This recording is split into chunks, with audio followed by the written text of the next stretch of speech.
Ladies and gentlemen, fasten your minds and open your seatbelts, for the unextraordinary and underwhelming awaits. This, my friends, is the armpit of the podcast universe, a verbal hell unlike anything your earholes have ever endured. Welcome to Have You Read This? Hosted by Jason Morrison. Grab a pot of coffee and a few dozen ibuprofen because it's going to be a bumpy ride.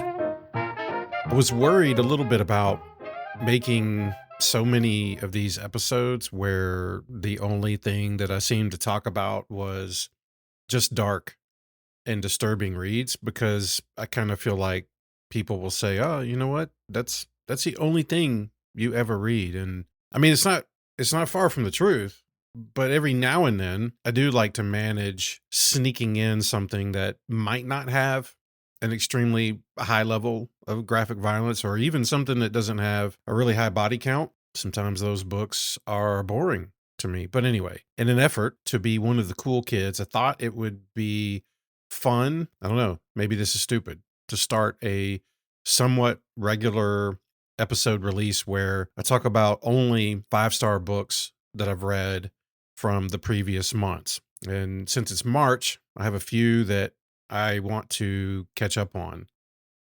The Count of Monte Cristo.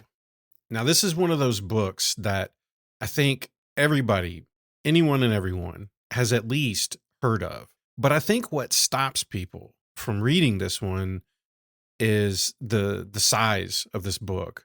It's a lengthy one. I think it clocks in at just a touch under 1,300 pages. There's been so many times where I've talked about this book with other people, and they usually blank out when I start talking about how long it is. It's just too many pages. Fine. You stick to your 100-page ebooks.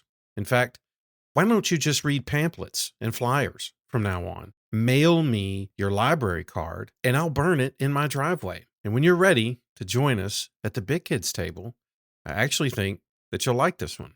The Count of Monte Cristo was written by French author Alexandre Dumas, serialized from 1844 to 1846, and finally published in book format in 1846.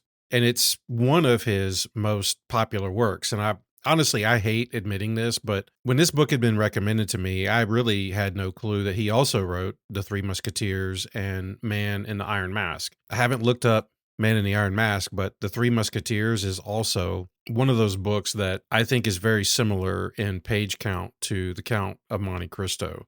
And on the off chance that you have zero clue what this book is about, it's labeled as an epic tale of wrongful imprisonment, adventure, and revenge. The main character of this story, Edmond Dantes, basically has everything going for him in his life until he is thrown in prison for a crime he did not commit. And we tend to read, or at least I do, older stories through current lenses, which would be a huge mistake here. Dantes was not tossed into the county lockup. He was literally thrown into a dungeon. And while he's there, he is told of a hidden treasure that's somewhere hidden away on the Isle of Monte Cristo. So he hatches and executes his plan to escape. And once he gets his hands on the treasure, he's going to use that to basically help him in probably one of the most complex and elaborate and crushing revenge plots that has really ever been written. And I think that's even a super simple overview of, like I said, this is one of the most complicated and intricate plot lines I have ever read in all of my life. The amount of epicness and sheer awesomeness that is this novel really goes beyond my ability to accurately describe it here. And you might be thinking, well, yeah, no big deal. You don't know a lot of words, and I won't disagree with you. But like I mentioned earlier, this thing was published in 1846. That's crazy to me. According to Goodreads, this thing's closing in on 1 million ratings, and it's holding steady at 4.31 stars. This book is about 180 years old, and the writing is still so good that it holds up today. It is still interesting and it is still captivating. That's just mind-blowing to me. And if you're expecting me to go into some deep dive here on the plot, maybe kind of hidden meanings, what this guy's really trying to say, then you would be mistaken. That would probably take me several episodes to just outline all of this stuff. And even then, I know for a fact that I would still miss something. The level of detail that went into character development and plot is at times overwhelming. And I don't mean terrible or bad like Jaden Smith's acting career. I mean, it's so intricate and beautifully crafted that you just have to sit there and admire it. And when I first started off the year reading this one, I did so because I wanted to answer a few questions. First, I wanted to know, is this book as good as everyone claims it is? I think there's times where I'm told, "Oh, you got to read this book, this is a classic. You'll love it." And then I didn't end up enjoying the thing at all. It made me question people's sanity. Why would you recommend this? This is actually trash. But I also wanted to know if this book, like so many pages, was it really, did you need all of those? Did you need to tell this story with 1,300 pages? I think we can all admit that we've read a book somewhere along the lines where you feel like, you could have pulled a chapter or two out of this thing. You could have removed it entirely and the story would have been just fine, probably better. So, was this book really that good? And did it really need to be almost 1,300 pages? And I think at the end of the day, I'd probably have to answer yes to both questions. It is as good as everyone said it would be. I would love to have seen how this was plotted and planned when he wrote it. Like I'm envisioning the time that he wrote it. There's this large, dimly lit room. There's candles flickering. Somewhere there's a fireplace. There's like floor to ceiling bookshelves. And he's got this view over some kind of cliffs and the ocean. And everywhere there's like notes and papers that just cover every square inch of this room. That's what goes through my mind when I think about what it took to write this. Because let's face it, this guy wasn't sitting in front of a laptop at a library or at a coffee shop. So, did the book live up to the hype? Yes. But did it need to be 1,300 pages? And this is just a matter of opinion here, but I really don't know if I would have removed anything from the book. You have to approach this also, I think, with a certain level of patience and know that you're going in and you're going to be getting a ton of details, but that everything is important. I was really afraid to skip anything for fear that it might play a role in a future part of the book. Like, this is about revenge. You see him crafting out his plan. And as I was reading things, I thought, oh, well, if I skip this, what if this was the part that is referenced later on? And then I totally missed something like that. And I didn't really want to skip anything. The level of complication here it's just unmatched. And in fact, while I was reading this, I had a bookmark on the Wikipedia page that has like a summary, like a running summary of what was happening throughout the book. And I'd read and I'd go back and kind of catch up. And like I said, I'm slow, so I need cliff notes while I'm doing this kind of thing. But it also had this massive diagram showing how all of these characters were linked. And I'll link this on the site because I think if you haven't read this book, you might be a little intimidated by it. I still kind of am. And that diagram just shows the level of thought that went into this, which is just mind blowing. The writing here, it's exceptional. I loved the language in the dialogue, these formal titles. Really, there was just no part of this thing that I hated. So if this is one of these deals where I just can't read anything over 400 pages. I think you just got to get over that. Get over the fact that it's 1,300 pages and just read it, you big baby. Next, I think this was the favorite of mine, the top 5-star book in February. This is Demon Copperhead by Barbara Kingsolver. She dedicated this novel to survivors of the opioid crisis and those that were in foster care. And not until after reading this book and doing more research about it did I find out about the book David Copperfield, written by Charles Dickens, which is set in Victorian England and covers poverty. There are a lot of crossovers here, and I've even seen some people say that Kingsolver basically translated Copperfield over to Copperhead and just tossed in the opioid epidemic. Now, if I was prepared and actually was a decent podcast host, I would have read David Copperfield by Charles Dickens before I did this episode. But you see, I'm not good at any of this. I just am going to blabber across this microphone. Demon Copperhead grows up with a mother who is a drug addict in Appalachia in the midst of the opioid crisis.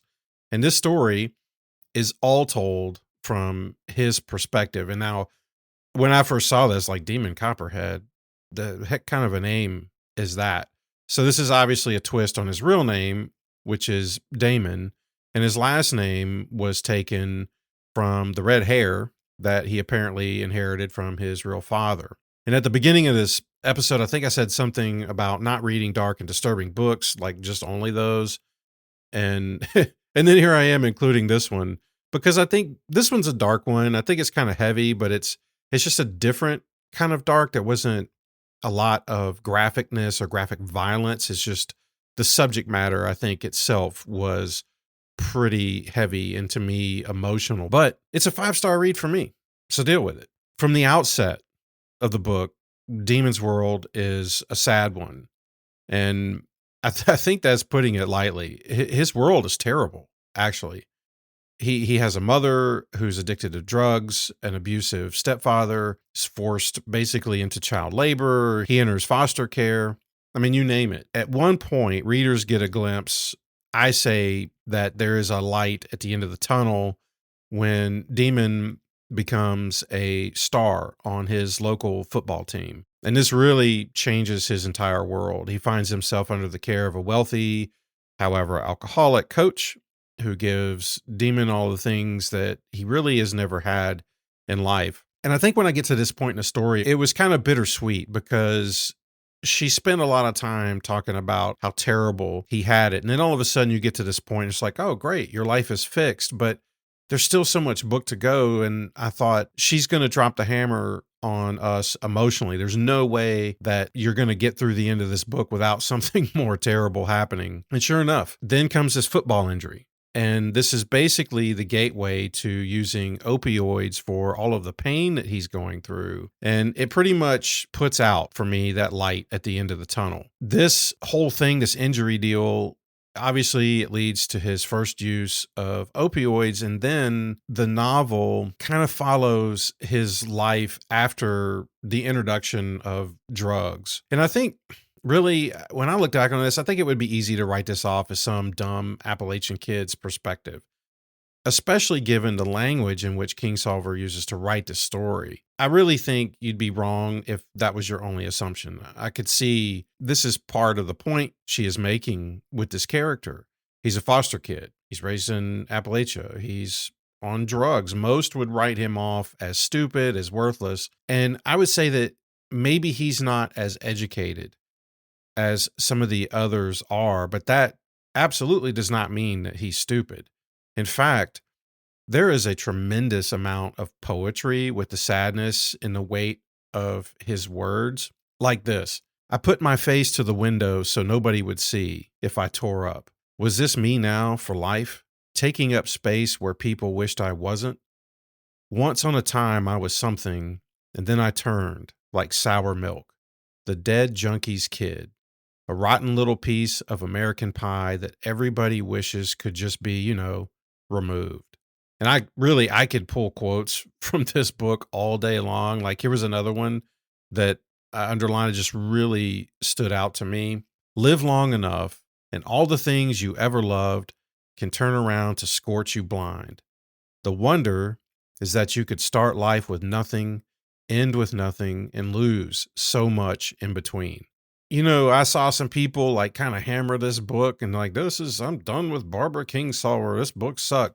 This is beautiful writing. I loved it. Like, it's weighty. you really got to pay attention to it. And to know that it's coming from his perspective, I thought was just even more powerful. I stumbled across this review. It was an article written for the Harvard Crimson by Hannah Gadway. She really summed this up quite well when she said, "It highlights the resilience and strength that can grow from some of the world's darkest places and reminds us not to ignore and belittle those who have grown up in a world that works against them." This was my favorite 5-star read from February. And if you haven't checked that one out, I would definitely not delay on that. So, The Count of Monte Cristo, my favorite 5-star read from January. Demon Copperhead, favorite 5-star from February. Really, we're kind of only halfway into March, so I got some reading left to do, obviously, but I'm going to throw this one out there. Dispatches by Michael Herr. Michael Herr was a writer and war correspondent, and his time spent covering the Vietnam War as a correspondent for Esquire during 1967 and 1969 resulted in this book, Dispatches.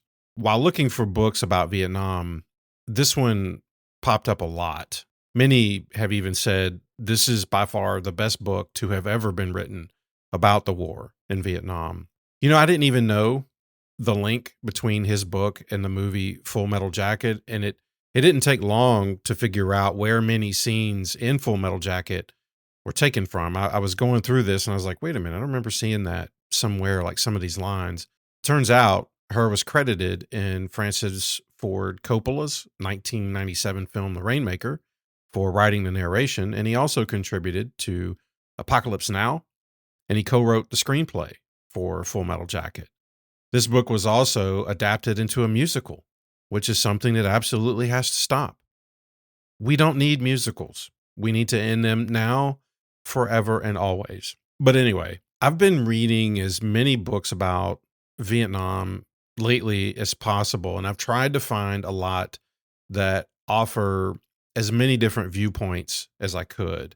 And I thought a book from a war correspondent was really something that I couldn't pass up. Now, I'm told that my father saw combat in Vietnam, and as of today, that's really all I know, because I don't ever remember him ever openly talking about it. There was a time, long time ago, where he did open up a little bit, and one of the stories that I remember, he talked about how at night that there were times where things would just go silent. Bugs, insects, like everything, animals, there was just no noise. All of a sudden it was quiet, and I think somebody got nervous and they'd toss out a grenade. They knew that animals and insects, they just don't stop making noise for no reason. And I never really forgot that. And I only hope that over time, my memory of what I heard him say really hasn't been distorted. But when I read this passage in this book, it brought back memories of what he told me. And I want to quote that here. There were times during the night when all the jungle sounds would stop at once. There was no dwindling down or fading away. It was all gone in a single instant, as though some signal had been transmitted out to the life. Bats, birds, snakes, monkeys, insects, picking up on a frequency that 1,000 years in the jungle might condition you to receive, but leaving you, as it was, to wonder what you weren't hearing now, straining for any sound, one piece of information. That's really terrifying, just to think about being in that situation. And there is a lot of darkness in this book, as one might expect about anything written about war, but I also found it highly informational. You get a perspective that so few people will ever see, much less write about, and he covers a ton of ground with his reporting. And there's so many quotes that I jotted down because they just really stood out to me. There was a lot of times where you're just getting this information dump, and I felt like, wow, this is so much for me to take in, and it's kind of hard to follow. I don't know enough about that country and the map and the layout to understand where these operations were, but anyone with a family member who served in Vietnam, who, let's say they don't want to talk about it, they just refuse because of whatever their experience was, it was so terrible. I feel like this book could at least offer you a little bit more insight into number one, what the average soldier might have experienced. I'm not saying this is everybody's account. This could also give you an explanation as to why they choose not to talk about it. A lot of this was extremely terrifying for so many people, and the trauma that people endured, these soldiers endured and came home with that was most likely untreated. It's not like, okay, over Sunday dinner, you want to say, hey, let me tell you about what happened in the jungle that night. That stuff doesn't really happen. But like I said, this book could at least give you some insight as to what's going on. Here's another quote that to me was just really powerful that stood out, and I think it'll give you a little bit of a glimpse into the mind of somebody fighting in Vietnam.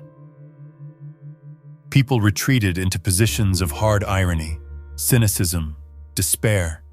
Some saw the action and declared for it. Only heavy killing could make them feel so alive. And some just went insane, followed the blacklight arrow around the bend, and took possession of the madness that had been waiting there in trust for them for 18 or 25 or 50 years. Every time there was combat, you had a license to go maniac. Everyone snapped over the line at least once there, and nobody noticed. They hardly noticed if you forgot to snap back again. As I was putting this episode together, I think I have to be honest when I say I was kind of ticked off, or maybe upset, maybe let down. I can't remember the exact feeling, but I learned that after publishing this book, he disclosed that parts of it were basically invented, and that he even said it would be better for it not to be regarded as journalism, which just really kind of blew my mind. In an interview almost 15 years after its publication, Herr admitted that several characters were entirely fictional. But then he later said, I don't really want to go into that no man's land about what really happened and what didn't happen and where you draw that line. Everything in Dispatches happened for me, even if it didn't necessarily happen to me. And I think that made me feel just a little bit better about it. I didn't want to read this as a 100% factual account. And then all of a sudden the guy's like, well, I just made some of this stuff up, and it kind of takes away the impact of it. I think he was still telling the right story because these things did happen, just not all of them happened exactly to him. And I think knowing that now, it really doesn't change my overall opinion on the book. I'm still going to give it a 5-star read. So I'm going to go ahead and include this as my 5-star pick for March, even though March is, halfway over. And if you listen to my episode about Hog by Samuel R. Delany, you'll recall that I am no longer in the hunt to find the most dark and disturbing book known to man. That was something that I chased for a while, but I just can't imagine a book that's worse than Hog. And when I mentioned this on my TikTok account, somebody said, oh, you should read Cows. Yeah, I've read Cows. Hog is worse than Cows. And if something is worse than Hog, great. You know what? You can keep it. I just don't see anything being worse. But I have to admit that what I did look up, based really on curiosity, was which books were the most to be banned last year.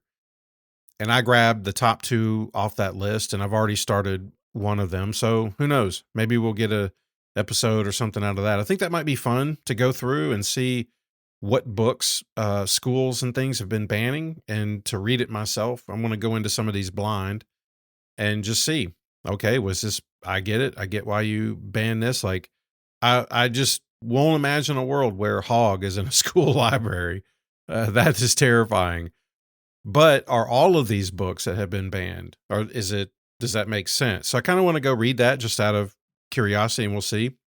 And last, and absolutely certainly least, I ordered a custom sticker and a shirt and a hoodie just to kind of see how these things would come out. And I was pretty stoked with it. I loved the results that it got. And hey, even if I'm the only one that wears this as my little way to promote this crap that I'm doing, so be it. But not that anyone has any disposable income right now, but maybe you can steal someone's credit card. Maybe bust out a window in their car in the driveway, go order some stuff. As long as you're buying my apparel with a stolen credit card, I think the police will give you a pass on it. So visit haveyoureadthispodcast.com, click on the top on the store, and go buy some crap before you get arrested. Until next time.